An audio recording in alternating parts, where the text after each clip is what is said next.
നിങ്ങൾക്ക് മോട്ടിവേഷൻ കുറവാണെങ്കിൽ ഇതൊന്ന് കേൾക്ക് കേട്ടോ. ആർക്കും നിങ്ങളെ മോട്ടിവേറ്റ് ചെയ്യാൻ പറ്റില്ല. നിങ്ങൾക്ക് മാത്രമേ നിങ്ങളെ മോട്ടിവേറ്റ് ചെയ്യാൻ പറ്റുള്ളൂ. ബാക്കിയുള്ളവർക്ക് ഒരു ചെറിയ ഹെൽപ്പ് മാതിരി നിങ്ങളുടെ പാസ്റ്റിനെ പറ്റി ആലോചിപ്പിക്കും, നിങ്ങളുടെ സ്ട്രഗിൾസിനെ പറ്റി ആലോചിപ്പിക്കും, നിങ്ങളുടെ ഫ്യൂച്ചർ എങ്ങനെ ആയിരിക്കണം എന്നതിനെ കുറിച്ച് നിങ്ങളെ കൊണ്ട് ആലോചിപ്പിക്കും. എല്ലാവർക്കും ആലോചിപ്പിക്കാനും ജസ്റ്റ് ഒരു പ്രേരണ തരാനേ പറ്റുള്ളൂ. മോട്ടിവേഷൻ നമ്മുടെ ഉള്ളിൽ നിന്ന് വരുന്ന സംഭവം. ചില സമയത്ത് നമ്മൾ മെന്റലിയും ഫിസിക്കലിയും ഒക്കെ ഭയങ്കര ടയർഡായിട്ട് ഇരിക്കും. ആ സമയത്ത് നമുക്ക് പെർഫെക്റ്റ് ആയിട്ടൊന്നും ചെയ്യാൻ പറ്റിക്കൊള്ളുന്നില്ല.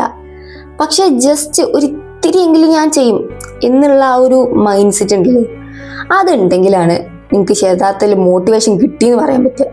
പിന്നെ ഇതിൻ്റെ അർത്ഥമല്ലേ ഇതിൻ്റെ ഇടയിൽ ടെൻഷൻ വരില്ല, സങ്കടം വരില്ല, നമ്മൾ ഫുൾ ടൈം ഇങ്ങനെ ചാർജ് ആയിട്ട് ഇരിക്കുന്നല്ല കേട്ടോ. എല്ലാ പ്രശ്നങ്ങളും വരും, എല്ലാ ബുദ്ധിമുട്ടുകളും വരും, എന്നാലും നമ്മൾ അതിനെ അതിജീവിക്കണം. അതിലാണ് നമ്മുടെ ശരിക്കുള്ള ഹീറോയിസം.